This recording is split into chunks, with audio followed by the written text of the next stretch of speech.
Stanford University. Today we're talking about national oil companies.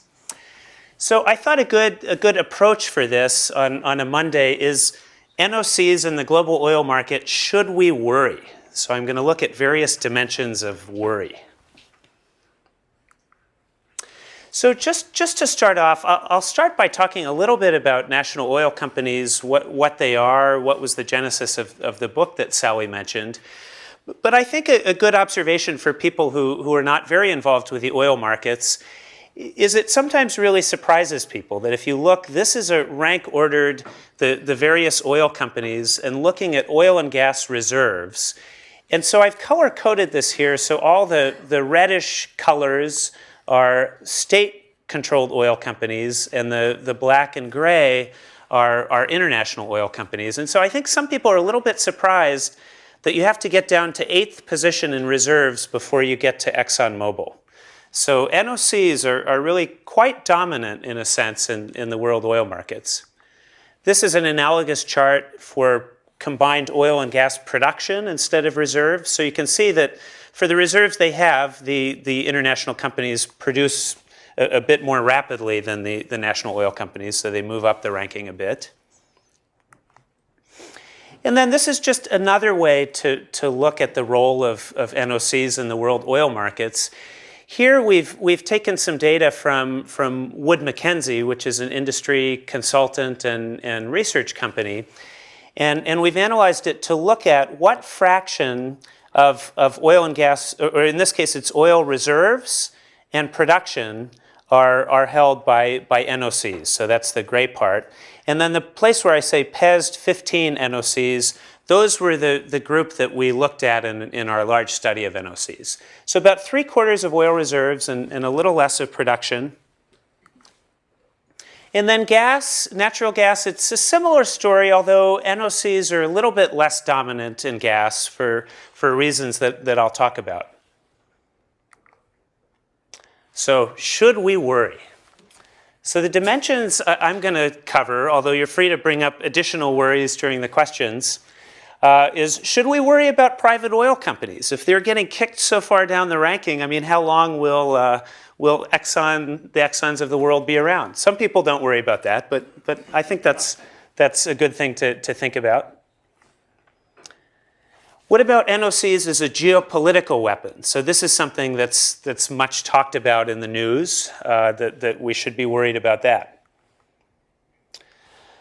And we can also think about ourselves as gasoline consumers. Does the fact that NOCs control so much of the market, does that have implications for us at the pump?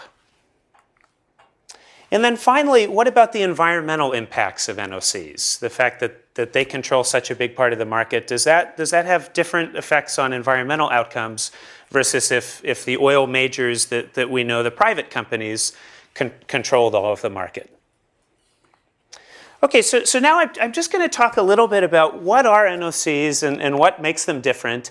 And that was really the genesis of our project, this study, which started about 5 years ago. And the funny story was I actually got to PES in 2007, and I thought, oh, this NOCs research looks great. Too bad I'm too late to be substantively involved. But fortunately, there were another 4 years of the project, so I had plenty of time.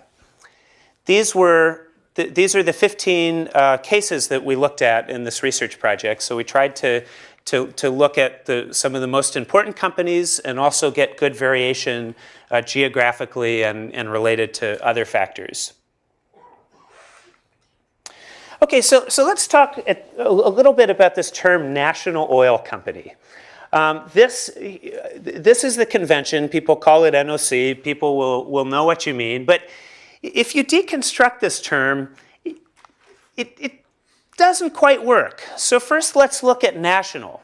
Well, a lot of these companies now, or at least a number of them, have started to become active abroad. So they'll tell you, well, we're not national oil companies, we're international oil companies.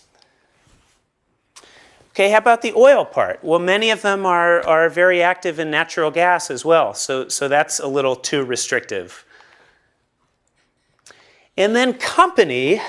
One thing I would say after having studied some of these companies and looking at a company like, or an organization like NNPC in Nigeria or various other organizations, They may be called companies or corporations, but often that's really a stretch. They don't function very much like commercial entities in many cases. So I have an alternative. I'm going to call them state-controlled entity involved with hydrocarbons. So SCUIs, but I'm only going to use that for the rest of the slide because it's too cumbersome. So back to NOCs, but that's what they should be. Okay, so one of the observations that hits people right away is relative to the amount of booked reserves these companies have, they produce far less of these reserves per year than IOCs. So here I just compare the 15 NOCs in our sample and then the 6 major IOCs. So that's ExxonMobil, BP, Shell, ConocoPhillips, Total, and Chevron. And so if you look, this is using a WoodMac, fairly expansive reserves definition. And so these NOCs in our sample produce about 1.5% of their reserves per year, and the IOCs about 3%. So big differences in how fast they extract their resources. But a question is, well, why? So you might think, okay, well, this is just because these NOCs don't perform well. They're sluggish, inefficient state companies. But there could be a number of other reasons. Maybe the reserves estimates are inflated. In fact, to some degree, they almost certainly are, because being in OPEC gives you some incentives to inflate your reserves estimates. Or maybe a lot of this is deliberate strategy. This doesn't necessarily mean these are bad companies. So we need to unpack this a little, and that's part of what this study did. I think the best place to start unpacking is with the goals of the oil company. And I think this is where the real most fundamental differences to me come in. For an international oil company, an IOC, these are the private oil companies, goals are pretty straightforward. You want to maximize and grow your profits. That's what companies do. And so they want to refine their skills in oil and gas in order to do this. Okay, so now to think about NOC objectives, I'm going to show this slide on the principal-agent theory.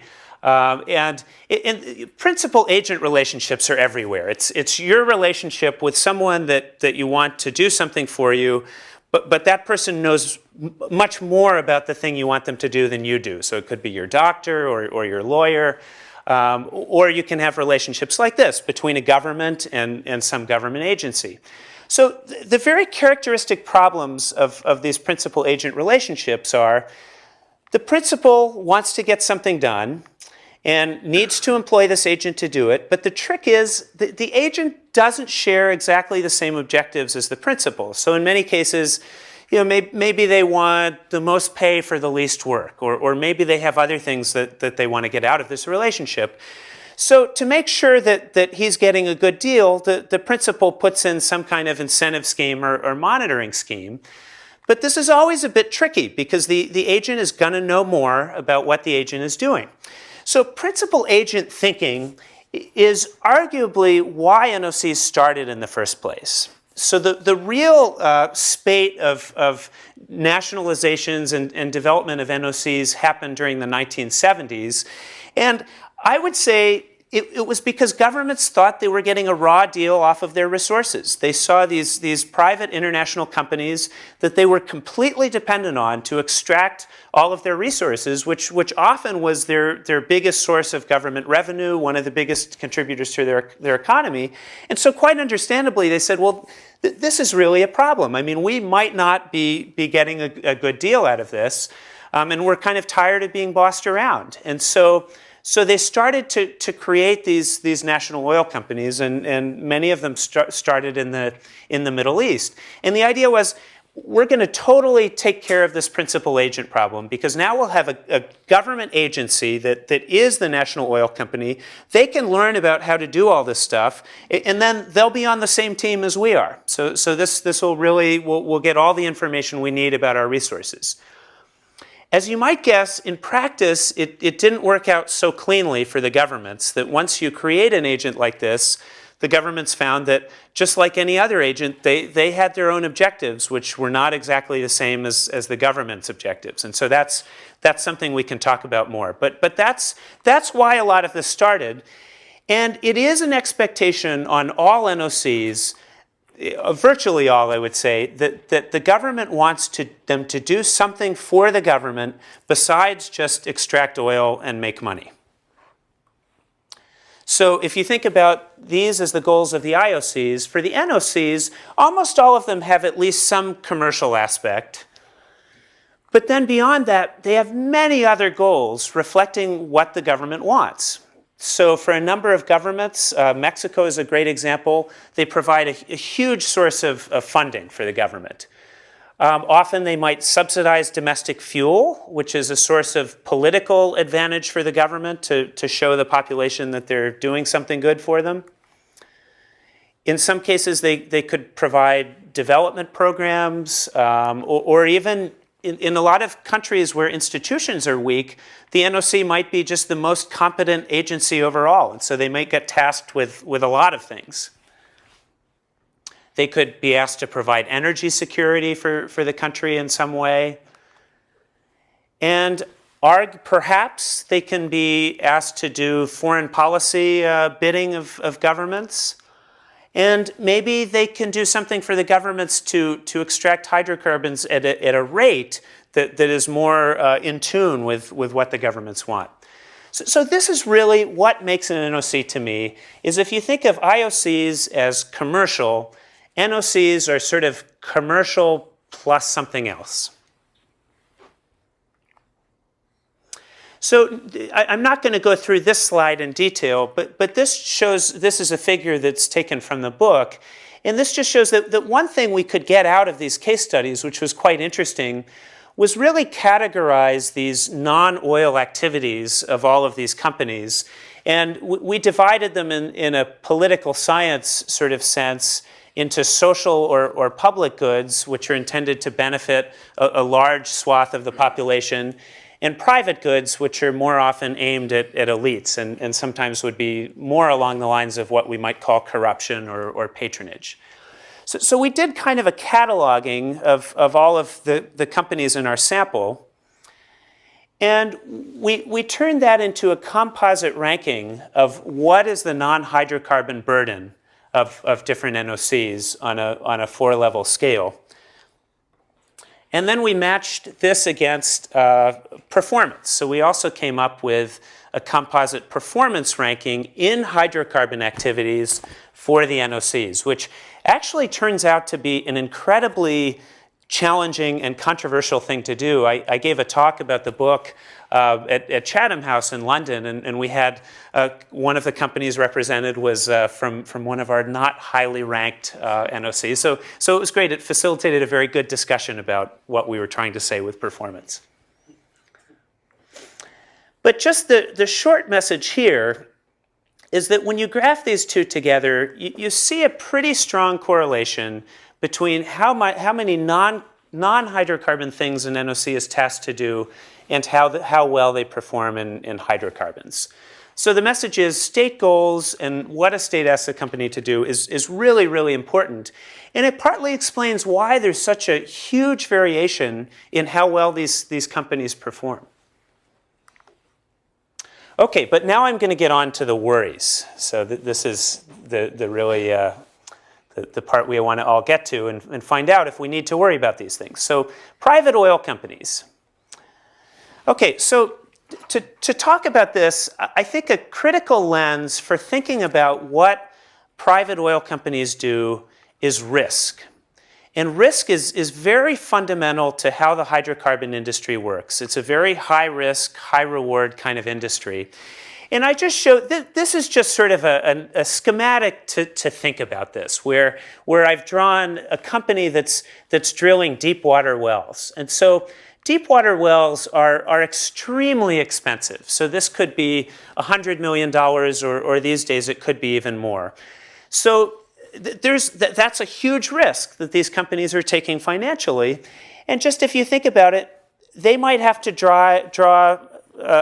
drill 3 dry holes before they hit the one that gives them their payoff for all of their investments. So it's this very lumpy, capital-intensive kind of thing.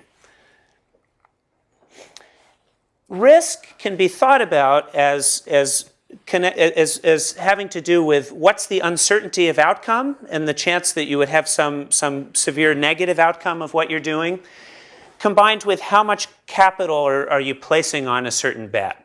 And so this, again, is a schematic for how you could think of different hydrocarbon activities with respect to uncertainty and capital. And so the riskiest things are things that are very uncertain and have big capital expenditures. And here, so if you look at exploration in a very new province, it's high risk because of high uncertainty. If you look at development activities in a new province after some resources have been found, there's a bit less uncertainty because you know there's a commercial play there, but development is much more capital intensive than exploration. So risk is a key part of the equation. Moreover, the risk changes pretty dramatically over the lifetime of a field. So here you can say, just thinking about it broadly, up front for the field early exploration and development, there's a lot of risk. And then once it's developed and you have the production process started, it's quite low risk. Towards the end of a lifetime, when you're trying to do things to get more hydrocarbons out, the risks may increase again. This is a challenge for oil companies that are working in other countries because this is a classic example of where you run the risk of a government getting to about here and saying, well, thank you very much. We love our producing oil field and you can leave now. So, but there are reasons why they don't do that as well, which have to do with keeping an incentive for people to invest. Okay, so let's think about risk. To think about how IOCs and NOCs are the same or different, one good way to think about it is how do they relate to risk, and what are the factors about the environments for those companies that might make them better or worse as risk managers. So here in this table, I'm going to look first at what's an effective risk management strategy that an oil company can use, and what are the factors that affect how well IOCs or NOCs can deploy this strategy. So the first one is that these companies can know their geology much better than their competitors. And that's why you see IOCs spend so much effort on modeling, on seismic, on all of the geoscience predictive aspects. And here's a case where for the IOCs, they need to do this to compete. If they don't come in and bid for a license, somebody else is going to try to do it, and someone's going to try to beat them. So they really have quite an incentive to make better bets. If they make better bets and have a better sense of what's under the ground, they can offer more favorable terms to the host government, and they can get the license. The NOCs don't have that competitive pressure because they invariably will have a protected position at home. Okay, the second important way to manage risk is through a global portfolio of investments and just diversification. Again, this is something that comes quite naturally to IOCs because that's what they're doing anyway. They're going around the world trying to choose what are the best 10, 20, 50 projects that we can bid on around the world. And NOCs, some of them have gone abroad, but there are various political and competitive obstacles to doing this. So they're also at a disadvantage here.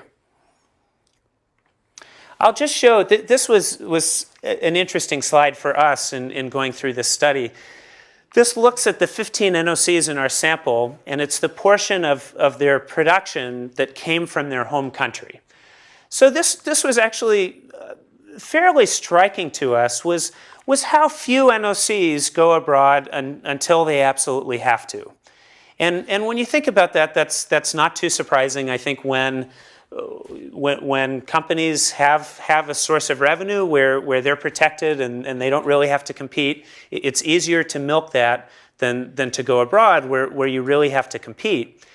And so all of these 5 companies that had some modest degree of international operations, they didn't really go abroad in a serious way until they faced at least the prospect of resource scarcity at home, even if that was somewhat erroneous. That's what drove them abroad. So another thing that this global reach does for IOCs is that it helps them mitigate risk by being able to bring the resources to customers. This is also, I would say, one of the fundamental functions of IOCs and how they really developed. It's saying, okay, you have a gas field here. Everybody knows there's gas there. But I'm going to assure you, resource-owning government, that I will take up this gas. I will manage the development of a pipeline or a liquefied natural gas terminal, and I will connect it with customers. Without having that connectedness through the value chain, the country is taking a very big risk by developing its resources. And once again, because of their domestic focus, this is more of a struggle for NOCs to do. Another thing that IOCs can do is reduce capital costs through engineering. So anything you do that lowers the capital at risk will help manage your risk. And competition, again, is what makes them better able to do this. NOCs will often have what's called a soft budget constraint, where if project costs blow up, as they do even at very competent NOCs, and IOCs for that matter, the government will bail out the company. Moreover, often there's not as close a connection between profitability and the real benefit to the NOC because the money just goes to the government. And then finally, you can share risk with other companies. And so both IOCs and NOCs do this quite a bit. This is actually a project we have ongoing at PES right now, is to look at NOC-IOC partnerships and also NOC-NOC partnerships and what makes them work more or less effectively. So the upshot is NOCs are better at managing risk. And this is an example of an analysis that we did during the book that was just trying to test this proposition. And we looked in particular at one risky area, which was deep water. So we considered this chart is looking at a 20-year period from 1970 to 1989. And obviously, the deep water frontier moved significantly over that period. In the 70s, the North Sea at 100 meters or 200 meters would be deep water. Today, 2,000 meters is deep water. But we normalized in any given year to the deep water frontier at that time.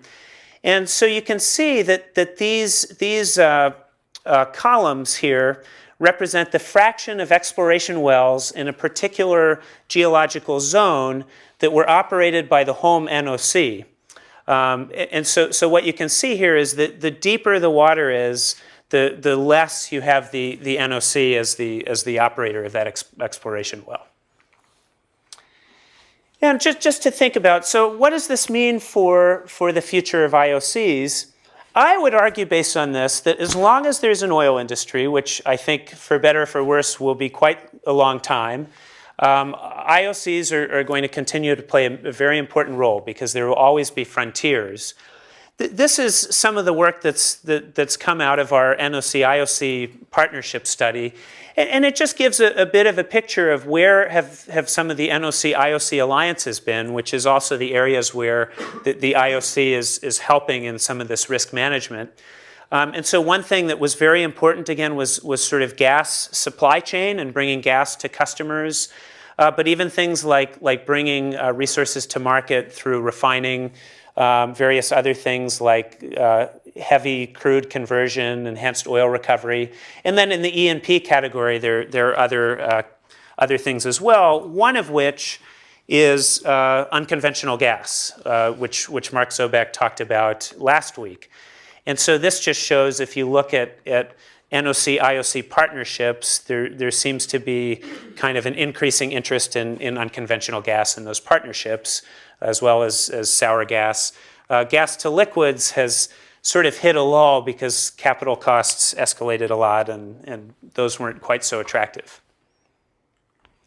So, should we worry about the future of private oil companies? I don't think so. I mean, they're going to have to. The world will continue to change. They may not have as big a share as they do, but there's going to continue to be a strong role for IOCs.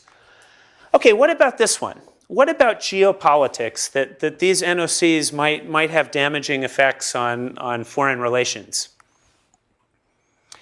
Okay, so in thinking about this, I think we can bring in a little bit about what we talked about with principal agent and also with risk. So if you think about using an NOC as a geopolitical tool, there are a few problems with that.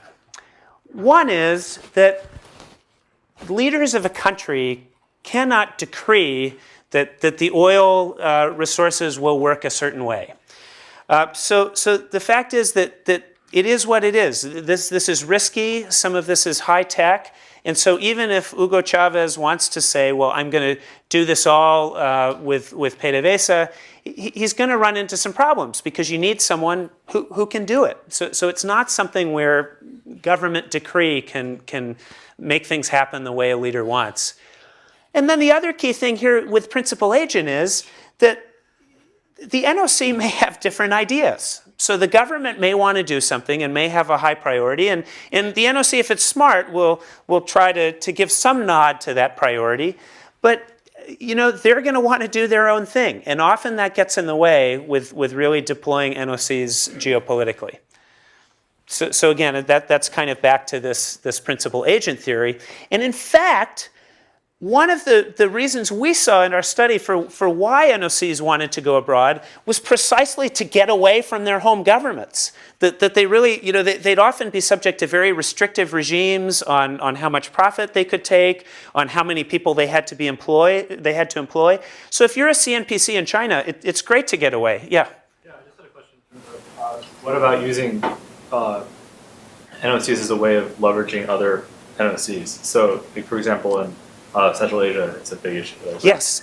So that's actually exactly one of the questions we want to look at in our research. There's this idea and actually I'll talk about that in a moment. So maybe I'll hold off. But that's a very good question. So yeah. So often NOCs, CNPC may want to get out of China just to get away from the government a bit. Okay, so let me just go through. Here are a couple ways you might be concerned about this geopolitically. So one is, okay, what if an NOC at the behest of the government just cuts off energy supply to people who really need it for geopolitical reasons? A second is, maybe if you have a lot of resources, you want to use that as a plum to sort of forge international alliances to assert your relationship, your influence around the world. So maybe PDVSA has arguably tried to do that.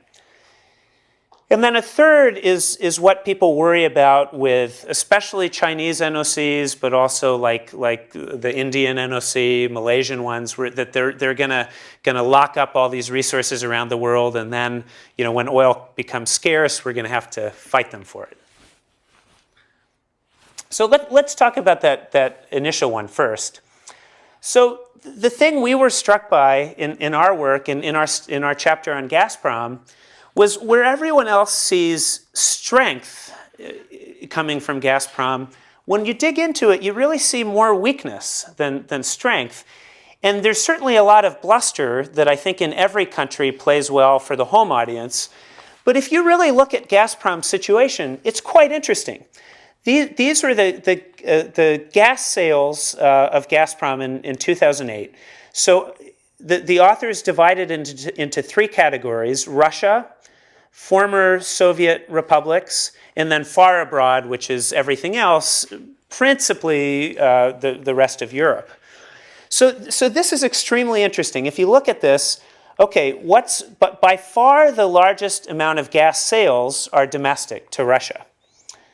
By far the highest revenue comes from the far abroad, from Europe. And so clearly what the picture is price from the average sales price for far abroad is over 3 times the domestic sales price in Russia. And then the sales price in the former Soviet Union is in between. It's about half or a little less of the far abroad sales price.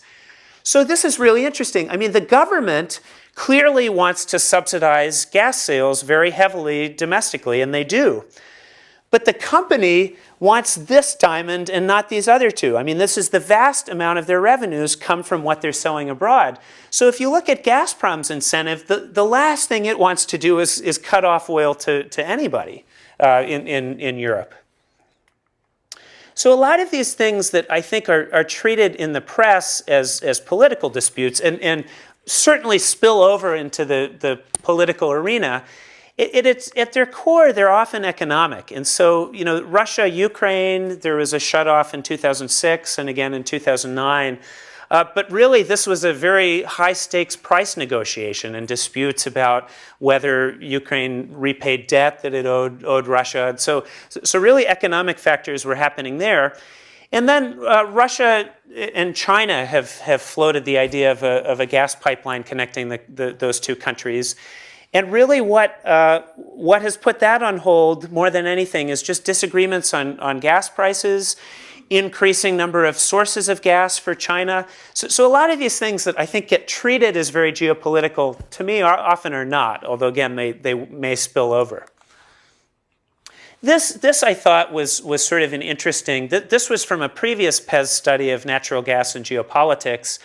And this study looked at 7 gas infrastructure projects across borders. So these were very big, expensive, either pipelines or LNG. And then for each case study, they had comparison studies where the project did not go forward. And so in all of the studies they looked at, they counted a total of 12 incidents of gas contract interruptions.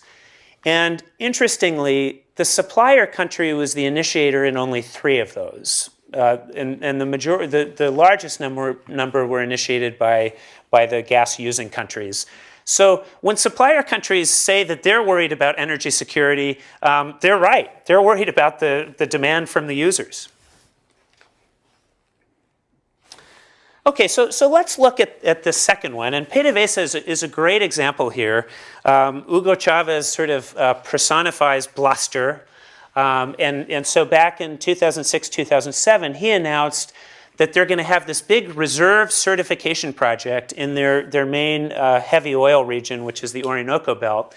And so if you look at all these countries, so Russia, China, Vietnam, I guess Spain is sort of an odd one out. I think they added Cuba afterwards. They have some other regional players, Belarus, India. The only trouble was none of these companies knew anything about heavy oil, with the possible exception of Lukoil in Russia. So Chavez and PDVSA even talked about how they had this sort of grand vision that this was going to create a multipolar world, and so this was really trying to stick it in the face of the big U.S. majors and other countries that might have wanted to play here, the way they presented all of this. But then if you look more recently, okay, this is a more recent chart, and this is a bit hard to read from PDVSA, but the key point is that the people who really know heavy oil, it's all of these partnerships. And now, admittedly, PDVSA has asserted itself, and so some of these companies, BP, Chevron, Total, I mean, they're operating under less desirable terms. But ultimately, you have to bring in the people who know how to do what you want to do. So I just think this is an interesting illustration that this is sort of, to your point, it's sort of a show project where you're going to say, well, we're going to connect up with all these NOCs. But in practice, you still need people who are competent. And now there are NOCs now who are competent as well. So I think it'll be interesting to see how that evolves. I worked on the study of the Norwegian national oil company, and I had a good conversation with a manager there who was in charge of trying to work these NOC pair-ups abroad with the idea that, well, Statoil could offer both competence and also this knowledge of what it is to be an NOC. And it was an interesting discussion, but I would summarize it as it's still very much an open question how much advantage that provides. Okay, finally, let's look at the case that people think of most with Chinese NOCs. Should we be worried about this going abroad and locking up all these resources? So this is a bit hard to read, but this shows all the places that CNPC and its subsidiary PetroChina have gone abroad and invested. So a couple observations. I mean, I think the thing that inspires some hand-wringing is the fact that these aren't always places that that we like. So places like Sudan and Myanmar and Iran. So people worry a bit about that, and there may be some arguments that this is not a great thing for governance in some countries. But I would argue there's no reason at all to be worried about this from a perspective that they're going to get the oil instead of us. And one way to think about this is, so the estimate that I've seen is only about 10 to 20% of this oil, it actually goes back to China to begin with. So most of this is just sold into international markets, quite logically. But this points to how this seems more consistent with it being an autonomy strategy of CNPC than really being driven so much by energy security, even though I think originally the government was concerned about this for energy security reasons.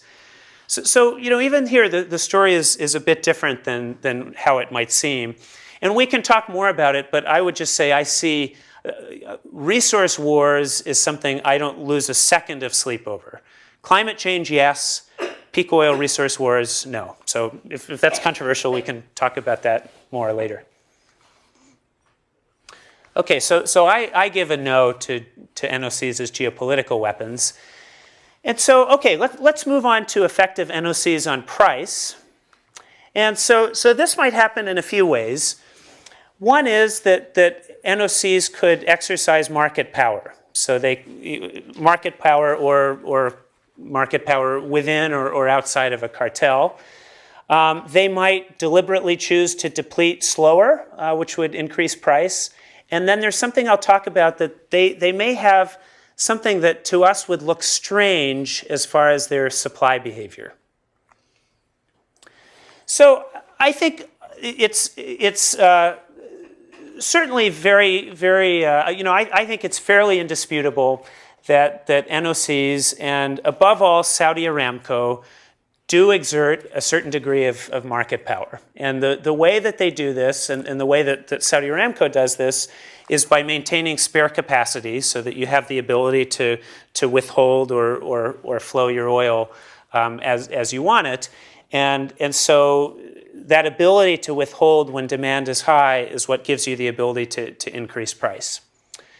And this is actually kind of interesting because it acts in a few ways. OPEC is a cartel, but it's actually a pretty bad cartel. It works some of the time, but not a lot of the time.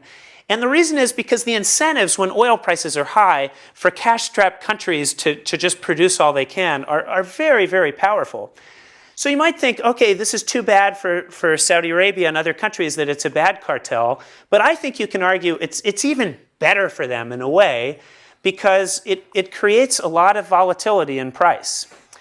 And price volatility has a couple effects that just a pure high price doesn't, which is it creates huge uncertainty in the market. And so this ability to hold excess capacity combined with the fact that you have a poorly mannered cartel, whenever somebody's going to think, okay, oil is at $90 a barrel, I'm going to develop coal to liquids because I can make CTL profitable at $90 a barrel. Then they think, well, wait a sec, Saudi Arabia's got spare capacity. As soon as I bring on my CTL or big renewable project for that matter, they're gonna undercut me and my huge investments are gonna be wasted. So this is a challenge. I'm not going to go into a lot of detail on this, but this is just a sort of a tree from one of the authors in our book, and just pointing out that NOCs and their governments at every phase, from exploration, development, and production, can choose: do we want to explore for resources? Do we want to develop resources that are found? And then do we want to produce? And so these decisions will depend on a lot of things, including how much money do we think we could get from extracting now? How much money could we get from extracting later? How much can we invest effectively? And so there may be cases where these governments have an incentive, for example, to deplete more slowly than the private oil companies would. And so to the extent that that restricts supply, and especially restricts low-cost supply, like much in the Middle East, this will raise price. And yeah, I think I said that. Okay, and then finally, I think this is sort of an interesting observation that came out of our work, and it's not entirely new, but it's something that struck us in doing the study, which is thinking about supply curves. So if you think about just a normal kind of Econ 101 profit maximizing supply curve, here you have a demand which, like oil, is fairly inelastic. And so profit maximizing supply curve, you want to set your, you want to produce up to where the price equals the marginal cost. And so that's going to give it this upward sloping character. But the idea is that resource-rich governments may not work this way when they have NOCs. And so there's this idea that governments may be more, especially if they're very dependent for their budgets on oil revenues, they may be more focused on, well, can I get the money I need to fund my government? And again, Mexico's a great example that they're really struggling with this. And then the fact is, okay, well, if demand shifts out in the rightward direction, that's going to increase price, and revenue that the government's taking in is price times the quantity of oil that they're selling. So whenever price goes up, it in some sense really takes off the pressure, and especially if they're just focused on doing good enough to fund their government, they may in some sense not have to worry as much when they see prices going up. And one way that we see this manifest itself is that they're more willing to rely on NOCs in those high price times because they want sort of that ability to try to impose these other goals, whereas in tight price times they really need to get the quantity of oil out. So what you could see is kind of a backward bending supply curve. And one way to think about this is if you had a curve that looks like this, whereas price went up, the countries weren't that motivated to churn out more supply. One effect it would have is it would increase price volatility very significantly, and it would give you higher prices when demand shifted out. So we see cases where this does seem to be happening. I mean, you have countries like Algeria, like certainly Venezuela, perhaps Russia, where when prices get tight, they open up and they're willing. And in fact, Venezuela, for all its bluster, has started to open up a bit more on the heavy oil again. So we think that we do see this. So NOCs effect at the pump, yes, you should worry about that. And then the final worry that I'm going to talk about is NOCs affecting the environment. One way that they could do this is exactly through effects on oil price. Now, to a first order, I think a lot of us would tend to think that increasing oil price, that's good for the environment, right? It makes people like me buy Priuses, and so that's a good thing. It forces the search for alternatives, which can be one effect. But the oil price effects are actually very complicated and could have very different kinds of environmental impacts. And I just provide a few examples. So one is keeping oil price high might inspire people to look at alternative fueled vehicles, electric vehicles. But another effect it could have is natural gas prices have been traditionally linked to oil. So if you increase oil price, suddenly gas would become less competitive relative to coal, which is much dirtier than gas. Now, this whole oil indexation dynamic is very much in flux, and some people say that this may blow up because of shale gas. Okay, and another effect, as we talked about, was keeping oil price volatile. So on the one hand, environmentalists could cheer because maybe this keeps things like coal to liquids and oil sands that are pretty dirty, maybe it keeps those offline. But then this could also discourage a lot of investments in other kinds of energy that might be cleaner, because people just don't know. I could spend billions and billions of dollars and then Saudi Arabia will undercut me and I'm sunk. So a second way that NOCs could have environmental impact is through weak environmental standards. And I mentioned, gas flaring is an issue. And maybe environmental standards isn't even quite the right way to think about it, because in some of these countries, just institutions overall are so weak that I mean, it's a thing in Nigeria. There's a big problem because people will tap into pipelines and steal oil directly out of pipelines, and one of the side effects of that is the oil starts spilling out of the pipeline, and it's very hard for companies to go in and fix them because these aren't secure regions. And so that's more than environmental standards, it's almost institutional breakdown. And then finally, I think one of the most damaging effects of NOCs or of the ability to use for governments to use NOCs in this way is fuel subsidies for consumption in oil producing countries. And so this is an example from the IEA World Energy Outlook, where they tried to characterize fossil fuel subsidies around the world. And as you might expect, big subsidies for oil in the Middle East, big subsidies for gas. Few places you might have subsidies for coal, although usually coal's cheap enough for people already. And so this, I mean, I don't know exactly how IEA got their numbers, but they make an interesting point that if you could just, with the wave of a wand, make all of these fuel subsidies vanish around the world, you'd pretty dramatically decrease world energy consumption because people wouldn't be over-consuming as much. And they argue you might get almost halfway to where you want to be to get to the 450 ppm greenhouse gas target. Now, I mean, so I think this is a very interesting benchmark. Obviously, this is an extremely difficult thing to do because there's such a political logic for these fuel subsidies, even though they're pretty damaging in both environmentally and fiscally. So environmental impacts, I'm going to say yes, we should worry. So to summarize, 2 no's and a yes. And so depending on which of these things you folks were most worried about coming in, you can leave either cheered or discouraged. So thank you very much.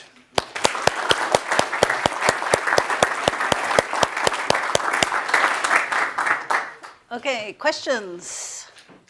Yes. We still have some space on the chart for another question, which is what is the effect of NOCs for an increased share in renewables? What do they do? So how does the existence of NOCs affect the trajectory of renewable energy penetration? Or One example, look at Pemex, Mexico. I understand that they have passed peak oil and they have another 10, 15 years, and the share of budget in Mexico is what, 50%? 40%? 40 is typically. So it's a major share, and they have limited resources. So what do they do to secure energy supply? Well, they could do what everyone else does, import oil. I mean, realistically, that is what they would do. Yeah. But how about renewables? What do they? Well, so one thing that you do hear some of the Middle Eastern companies talk about is renewables, and I think, interestingly enough, some of the countries that are most squeezed on energy, I mean, it is, as you point out, it's countries like Mexico. It's also countries like Iran, where there's very fast-growing domestic consumption and due to these very low prices. And so, the government kind of looks and said, "Ooh, boy, we're in trouble because we need our oil revenues to keep going like we are, and it's going in the wrong direction." So there's been talk about renewables, in those countries as well. I mean, my sense of that is it's a little bit trying to put a good face on it. It's a little bit forward thinking, but I guess what I would say is I just don't see any wholesale replacement in the next decades. Where it's just a cost thing. I mean, even if Mexico, as you point out, I mean, their production keeps dropping, but they'll just start importing more and more, and maybe at the margins do other things. Gas is very cheap now. So, I mean, that's one of the most interesting things to me is the competition in a few cases between gas and oil, but especially between gas and coal. Okay, more questions? Yep. Yes, Okay, how about I'll way let in you the back there, and then we'll come up to Roland? Yeah. It seemed like Statoil was kind of an outlier when you were talking about these companies. Do some of these companies in some of these places sort of look towards them as a model of how they can kind of, I don't know. I mean, it seemed like one of the first companies to start doing that going abroad, even before China did it, right? Yeah, absolutely. They do look to Statoil as a model, and Statoil encourages that. The Norwegians, I think it's Norway gives a lot of foreign aid, and they've done a lot of advising of other oil-rich governments. We actually wrote a paper on this topic on the exportability of certain aspects of the Norwegian model, and I would argue that at times that does more harm than good because Norway had certain institutional prerequisites that are very rare, and I would say there were two mainly. One was a very mature political system, and the second was a very skilled bureaucracy. So they were, they were able to do some. Well, and I guess the old joke goes, well, how do you make your oil sector look like Norway's? Start with 4.5 million Norwegians. So it's not helpful advice. But. Okay, I think Roland, you were next. Yeah, so a couple of the comments that you made in the beginning sounded a little negative towards the NOCs.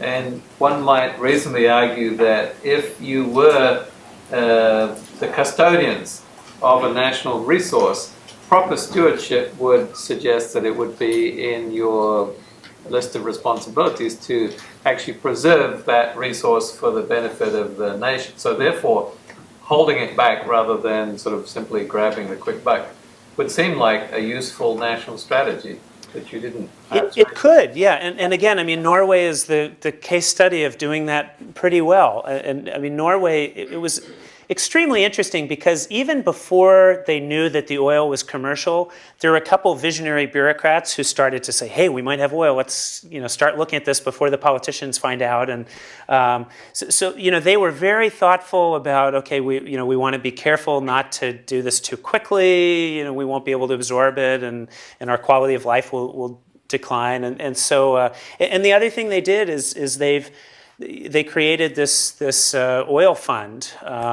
which does two things. It creates savings for the future, and it also buffers oil price fluctuations that they can inject a little more into the budget, depending on oil price. So yeah, I mean, I think it's a totally legitimate strategy, to use an NOC, and I think. I think my priors going into the Norway study were, okay, Norway's pretty good, but they could have done this whole thing a little bit cheaper just by regulating as well as they did and just having private companies.